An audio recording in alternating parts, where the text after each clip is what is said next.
Va ora in onda Liberamente, variazioni e scorribande con Giovanni Sallusti. Eccomi qua.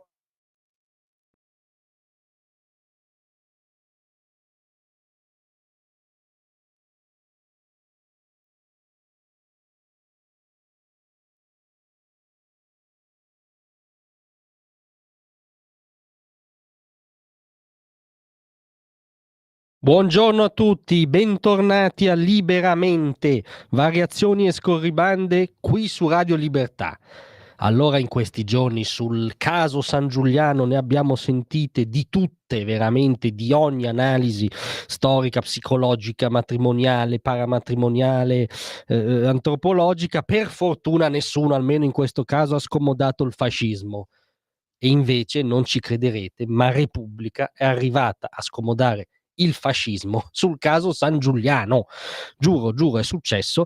Ma per spiegarvi come ci sono arrivati, come ci è arrivato il pregevole collega Stefano Cappellini, che è l'inviato alla Mostra del Cinema di Venezia, ma nei suoi pezzi il cinema lo trovate nelle prime due righe, per poi innescare una tirata appunto antifascista in assenza di fascismo. Ieri a Venezia era il giorno di M, il figlio del secolo, la serie TV tratta dall'opera di Scurati.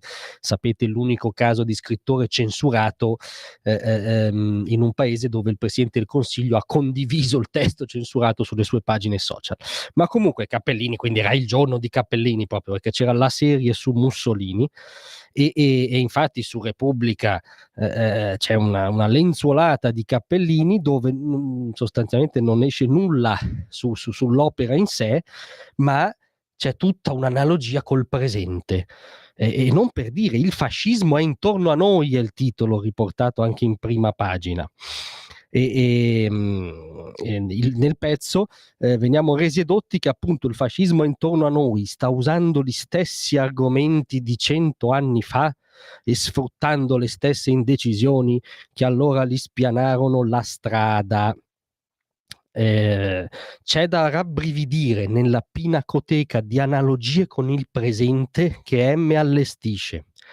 Il disprezzo rosso-bruno per le putide democrazie liberali, cioè che in questo caso sarebbe analogo al posizionamento di forse del più atlantista tra i governi occidentali, cioè quello di Giorgia Meloni, il governo di Fratelli d'Italia, Lega, Forza Italia, che dalla questione ucraina in giù è sempre stato limpidamente collocato nel mondo atlantico occidentale. Ma niente, il disprezzo rosso-bruno ci sarebbe anche oggi.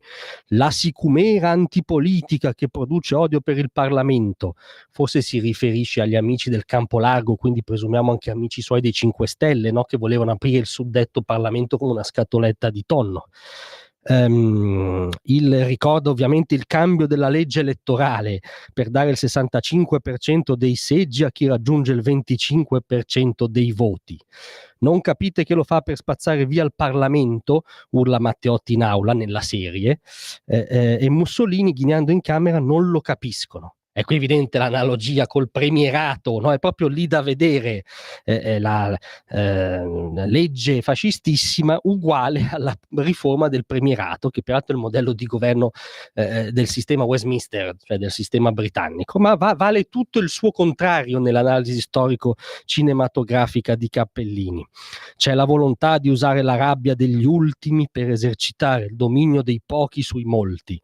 Si vede che questa frase le è piaciuta molto, ma dovrebbe valere questa supercazzola pseudo antifascista riferita a un governo di centrodestra occidentale che governa perché ha vinto delle libere elezioni.